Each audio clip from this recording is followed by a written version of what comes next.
So Jubilee Hills by elections గురించి చాలా రకాల టాక్స్ వినబడుతూ ఉన్నాయి. అంటే ఏ పార్టీ వస్తుంది అనేది ప్రతి ఒక్కరికి ఒక అది చాలా కన్ఫ్యూజన్ మోడ్లో ఉన్నారు. అండ్ కొంతమంది ఖచ్చితంగా ఈ పార్టీ వస్తుంది అంటున్నారు. మీరేమనుకుంటున్నారు, అసలు ఏ పార్టీ వస్తుంది అనుకుంటున్నారు? ఖచ్చితంగా మళ్ళీ జూబ్లీహిల్స్లో బీఆర్ఎస్ పార్టీయే గెలుస్తుంది.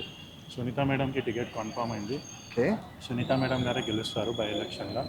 మాగంటి గోపీనాథ్ గారు ఉండే చాలా చేశారు, చాలా డెవలప్మెంట్ చేశారు బీఆర్ఎస్ పార్టీ ఉన్నప్పుడు.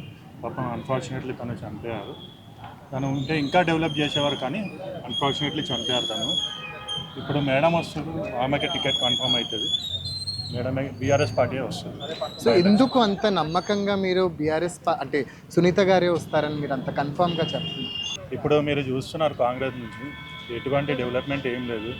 మనం సీఎం గారిది కూడా చూస్తున్నారు, ఏం డెవలప్మెంట్ ఏం లేదు. ఎక్కడ చూసినా మొత్తము అభివృద్ధి ఇది ఏం లేదు. అన్ని స్కామ్సే నడుస్తున్నాయి కాంగ్రెస్ నుంచి.